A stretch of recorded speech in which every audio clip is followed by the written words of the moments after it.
আমাদের খুশির কোনো শেষ আছে? কেমন খুশি? এই কোরআনে পাক আরবি ভাষায়, কি ভাষায়?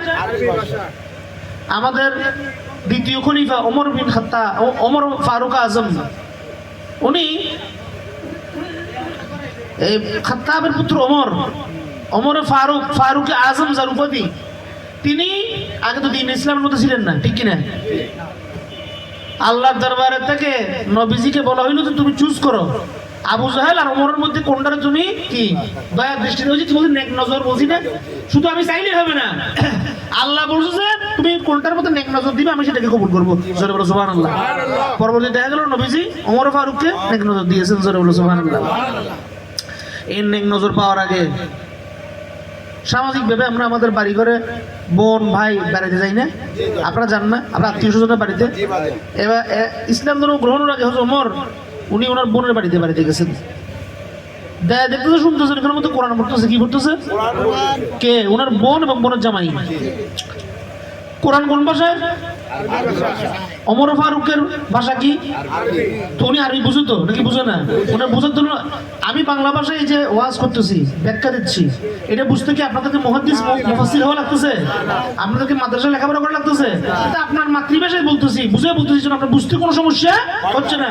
তা ওমর ফারুক উনি তো কি ওরা আরবি ভাষায়, উনি বুঝতে তো কোনো সমস্যা হওয়ার কথা না। কোরআনের মধ্যে ভালো বলছে না খারাপ বলছে? ওনার বোনের জামাইরা কি বলতেছে এটা তো বুঝতে অসুবিধা না, কিন্তু উনি টুকে কি করলো, বোনের জামাইরা মাইরে এক শেষ করে নিয়েছে, কইলে তারপর জিজ্ঞেস করলো যে কে তোমাদেরকে এগুলোর মধ্যে নিছে? আমাদের প্রত্যেক যে ধর্ম আছে এই ধর্ম থেকে বিচ্ছিন্ন করে এইখানে কে নিছে? তারপর ওনার পরে মাইরের প্রচন্ডতায় মানে জুলুমের শেষে বললো যে আমাদেরকে মুহাম্মদ রাসূলুল্লাহ সাল্লাল্লাহু আলাইহি ওয়াসাল্লামের মাধ্যমে আমরা ইসলাম ধর্ম গ্রহণ করেছি, কোরআন পড়েছি। উনি তলোয়ার নিয়ে গেলেন কাকে কাটতে? নবী মুহাম্মদ রাসূলুল্লাহ সাল্লাল্লাহু আলাইহি ওয়াসাল্লাম, ঠিক না? এখন আপনার কাছে যদি কেউ তলোয়ার নিয়ে আপনি কাটতে আসেন কি করবেন? হয় দৌড় দিবেন, অথবা তলোয়ারটা থাকলে ওটা নিয়ে ওর লোকে কি করবেন? আচ্ছা, এখন পর্যন্ত মুসলিম ইতিহাসে কেউ কোনো প্রমাণ দেখাইতে পারবে আমার দয়ালু নবী ওমর ফারুকের সাথে তলোয়ার দিয়ে মারামারি করছে নাকি পলাইছে? কোনোটাই করে নাই। তাহলে কি করছে? এবং ওই ঘটনার মাধ্যমে ওমর ফারুক ইসলাম ধর্ম গ্রহণ করেছে কি করে নাই? তো কেমনে করছে? তারে তলোয়ার দিয়ে পরাজিত করে নাই, আবার মুহাম্মদ রাসূলুল্লাহ পালায়ও নাই। তোর করলো কি? ওই কতগুলোকে বললাম না, আল্লাহর অনেক রূপ, নবীজির রূপ আছে না? একটা মানুষ যেমন করেন খুশি হয়,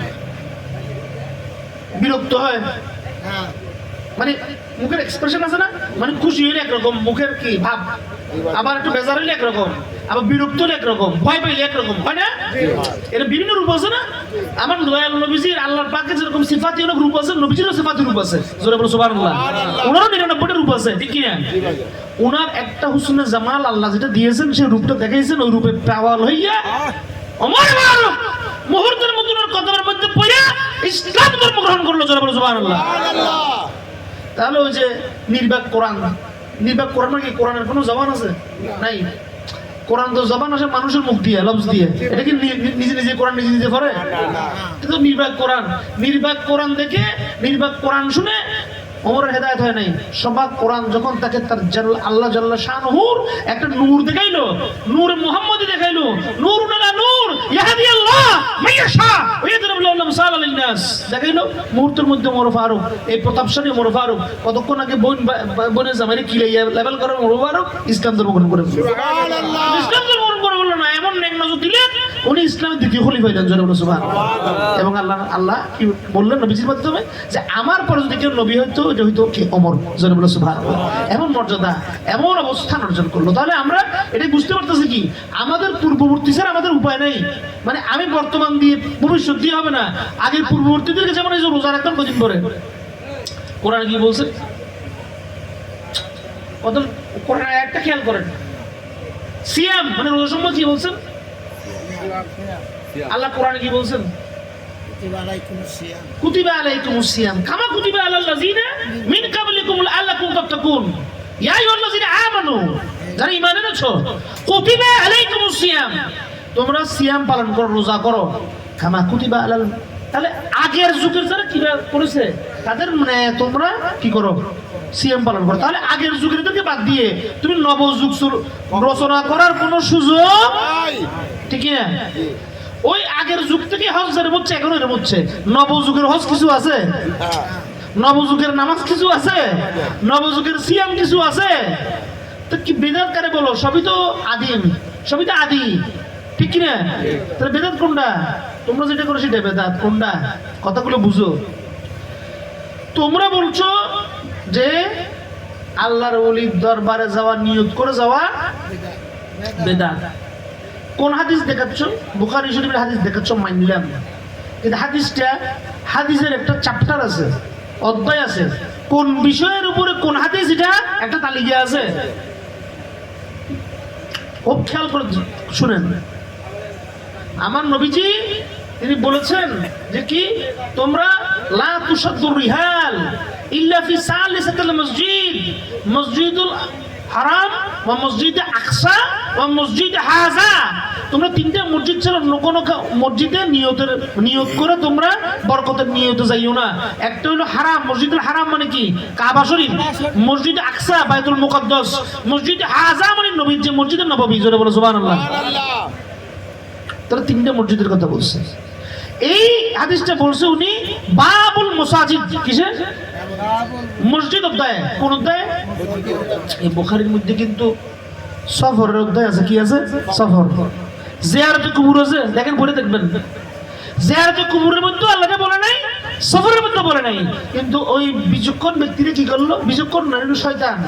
এটা করলো কি, মসজিদ অধ্যায়ের হাদিসে মারিয়ে দিল সফরের মধ্যে। কথা কি বুঝছেন না বুঝেন নাই? তাহলে এটা কি আমানতদারি হলো নাকি খেয়ানতকারী হলো? চরম খেয়ানতকারী। এটা আমার ব্যক্তিগত সম্পদের খেয়ানত না, আল্লাহর বান্দাদের সকল সম্পদকে খেয়ানত করা, ঠিক না? আল্লাহ আমাদের এই ধরনের খেয়ানতকারী থেকে ঈমানকে হেফাজত করো। জোরে বলো সুবহানাল্লাহ। তাহলে আমানতটা কি? তোমরা ওই তিনটে মসজিদ ছাড়া অন্য কোনো মসজিদে বরকতের নিয়তে যাইবা না।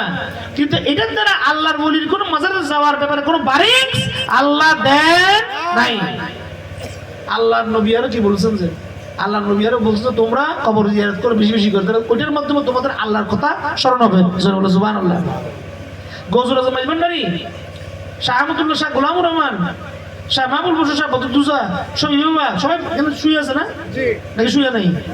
এখানে গেলে ওনার কবরাতে গেলে আমরা তো এই যে কতক্ষণ হাবিব বাবার কথা বললাম যে ওনারা এখন মাজারাতে আছে, তার মানে কি ওনার জাহেরাতে নাই?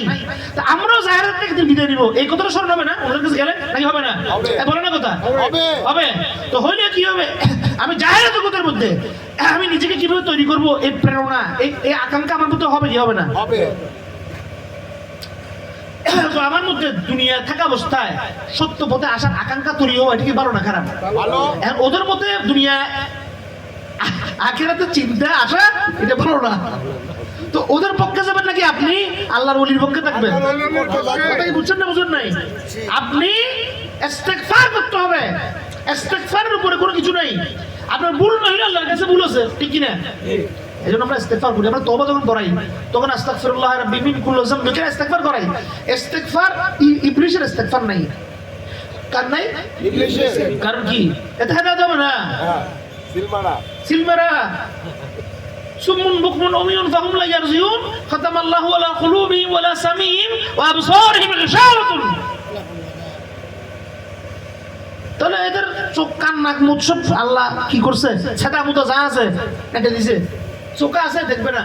ওই যে মাঝবান্ডের গান আছে না, পেঁচার নয়ন আছে দিনে দেখে না। মানুষ কিরকম গাধা এটি কিন্তু বুঝে না। পেঁচা চোখ আছে কিন্তু দিনে দেখতেছে না, চিনি আন্দা তাকায় থাকে কিন্তু সামনে কিছু দেখে না, ঠিক না? আবার কিছু আছে রাত কানা, দিনে দেখে রায় তৈলে জাপসা, কি ঠিক নাকি ভুল? আর এগুলো হইলো দিন কানা। দিন মানে দিন না, এই যে দিন মানে কি ইসলামের কানা। কিরকম? যাদের অন্তরের মধ্যে আল্লাহ আল্লাহ রসুল, আহলুল্লাহ, আহলে বাইত রাসূল, আসহাবে রাসূলের প্রেম নাই। জোরে বলো সুবহানাল্লাহ।